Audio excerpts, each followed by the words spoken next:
अस्सलाम वालेकुम, मैं हूं गुलाम रसूल भट्टी और आप देख रहे हैं मेरा यूट्यूब चैनल गुलाम रसूल भट्टी। नए आने वाले तमाम दोस्तों से गुजारिश है कि वो चैनल को सब्सक्राइब ज़रूर कर लें।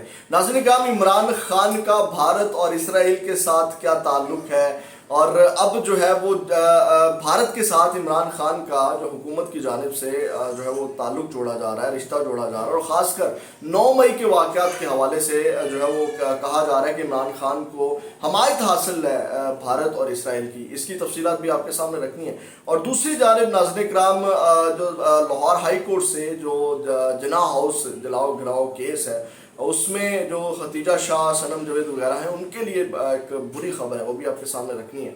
और इसके साथ साथ नाज़रीन किराम कुछ और अहम डेवलपमेंट्स हैं, सबसे पहले उनके ऊपर भी बात कर लेते हैं। इमरान खान साहब ने आज तोशाखाना केस में जो है वो हाज़िरी से अस्तस्ना की दरख्वास्त दी थी, जो कि उनकी आखिरी बार जो है वो उनकी दरख्वास्त मंजूर कर ली गई है। एक खबर ये है। और दूसरी जानिब नाज़रीन किराम एक और ख़बर है, तहरीक इंसाफ के रहनुमा अली मोहम्मद ख़ान हैं, उनके लिए एक अच्छी खबर है और उनके हवाले से जो उनकी 18 जुलाई तक जो है वो उनको किसी भी केस में कोर्ट ने जो है वो गिरफ्तार करने से रोक दिया है कि उनको किसी भी केस के अंदर, वो नैब का केस है, वो कोई भी केस है उसके अंदर अब उनको कहा गया कि गिरफ्तार ना करें। दूसरी जानिब नाज़रीन किराम, अब हम आ जाते हैं उसके ऊपर के ये जो मामला चल रहा है, ये चेयरमैन का जो इनके साथ रिश्ता है भारत और जनाब इसराइल के साथ। कल एक प्रेस कॉन्फ्रेंस होती है नाज़रीन किराम, ये अता तारड़ और श्री रहमान की जानिब से, और मैं बड़ा हैरान था और मैंने आपके सामने इसकी हकीकत भी रखी क्योंकि लोगों को शायद खबरें भूल जाती हैं। मैंने इसकी हकीकत आपके सामने रखनी है। नाज़रीन किराम, कल प्रेस कॉन्फ्रेंस होती है और बड़ी आसानी के साथ इमरान खान का रिलेशन जो है वो भारत और इसराइल के साथ जो जोड़ दिया जाता है। अता तारड़ और श्री रहमान प्रेस कॉन्फ्रेंस करते हैं और कल फिर टॉक शो में भी थी श्री रहमान हामिद मीर साहब के। उन्होंने कहा कि चेयरमैन पीटी और इसराइली लॉबी एक दूसरे के इत्तेहादी हैं, ठीक है। और उन्होंने ये गुफ्तगू की है हामिद मीर के प्रोग्राम में। उन्होंने कहा कि चेयरमैन पीटीआई इसराइल के साथ दोस्ती के लिए कुछ भी करने को तैयार है और इसराइल ने तहरीक इंसाफ की हमायत हासिल है। इसराइल ने तहरीक इंसाफ की हमायत की है और तहरीक इंसाफ के चेयरमैन और इसराइली लॉबी एक दूसरे के इत्तेहादी हैं। और उन्होंने अता तारड़ ने भी कहा कि इसराइली हुकूमत 9 मई के वाक़यात पर अक़वाम मुत्तहिदा चली गई, मतलब कि इमरान खान की हमायत में जो 9 मई के वाक़यात हुए हैं इसके अंदर जो है वो इसराइल जो है वो इमरान खान की हमायत में अक़वाम मुत्तहिदा चली गई। उसके बाद उन्होंने कहा कि पाकिस्तान में जबरी गुमशुदगियों, तशद्दुद, पुरअमन एहतजाज पर क्रैकडाउन पर तशवीश है, ताहम पाकिस्तान इसराइली इल्ज़ाम मुस्तरद जो है वो कर दिया था। तो एक तो इन्होंने ये गुफ्तगू की। अब इसके ऊपर जो है नाज़रीन किराम, मैं आपके सामने ये खबर रखूँ, ये जो अभी तारड़ ने आज कुछ देर, जब मैं वीडियो रिकॉर्ड कर रहा हूँ उससे कुछ ही देर कबल ये गुफ्तगू फरमाई है। ख़ासकर उन्होंने जब इमरान खान साहब आज तोशाखाना केस में जो है वो हाजिर नहीं हुए उसके ऊपर भी उन्होंने तनकीद की और उसके बाद जो है उन्होंने मज़ीद जो है वो गुफ्तगू की, वो भी मैं आपके सामने रख देता हूँ। तो नाज़रीन किराम, उन्होंने सबसे पहले तनकीद की। उन्होंने कहा चेयरमैन पीटीआई तोशाखाना केस में सज़ा से बचने के लिए तखीरी हरबे अपना रहे हैं जो आज उनको अस्तस्ना मिला है। और इसके ऊपर उन्होंने प्रेस कॉन्फ्रेंस की और उन्होंने ये गुफ्तगू की। उन्होंने कहा कि अदालत में पेश नहीं हो रहे और हमें वो कहते थे जनाब के रसीदें दिखाओ और वो सारी चीज़ें, तलाशी दो, और अपनी बारी आई तो सर पर बाल्टी और टांगें थर थर काँप रही, आपको अदालत में आकर तोशाखाना की चोरी का जवाब देना होगा।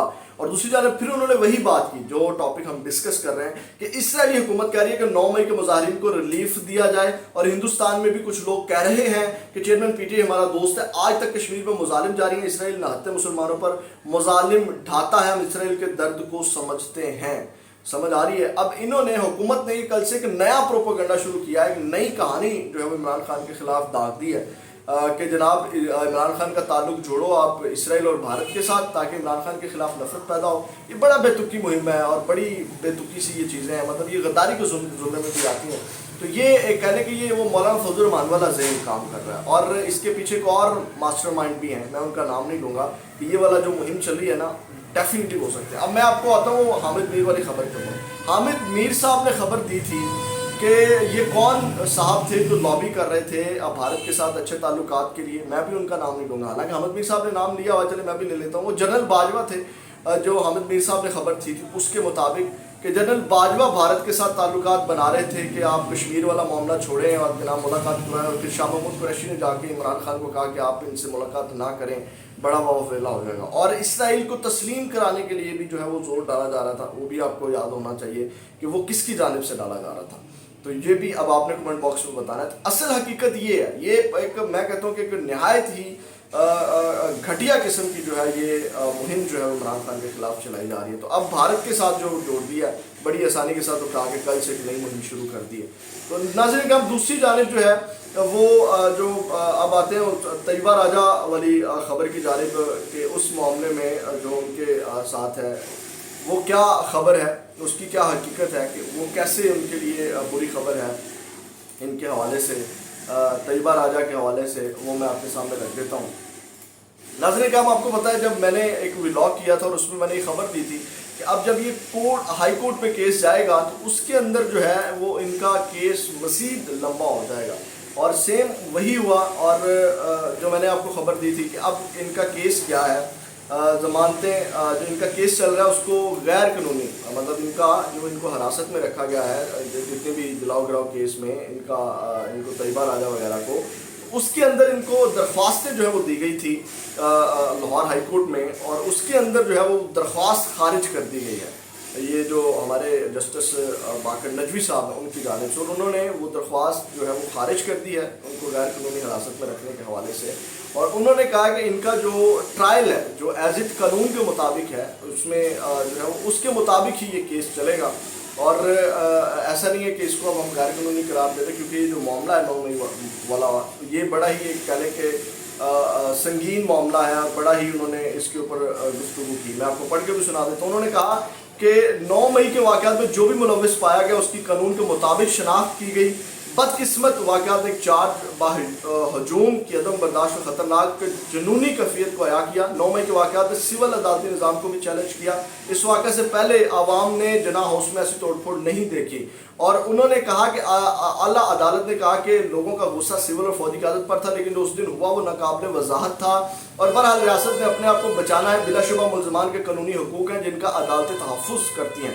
عدالت نے قرار دیا کہ درخواست گزاروں کے لیے اس وقت تک بہترین حکمت عملی نارمل طریقے سے قانون کے طریقہ کار پر چلنے کی ہے. سارے طریقہ کار کو بائی پاس کرنے سے درخواست گزاروں کو کوئی فائدہ نہیں ہوگا. مطلب کہ ایک پروسیس کے ذریعے آنا ہوگا. وہ جو میں نے آپ کو بات بتائی تھی نا، ایسا نہیں ہے کہ ان کو کوئی ریلیف مل جائے گا. تو یہ ان کے لیے ایک بری خبر ہے کہ ان کے جو ایک پروسیس ہے اس کو پورا فالو کیا جائے گا، کیس کو جتنا لٹکایا جا سکا لٹکایا جائے گا. تو یہ ناظرین کرام اپڈیٹ سے اپنا فیڈ بیک ضرور دیجیے گا. اگلی ویڈیو میں آپ کے ساتھ دوبارہ ملاقات ہوگی. اللہ نے کے پاس.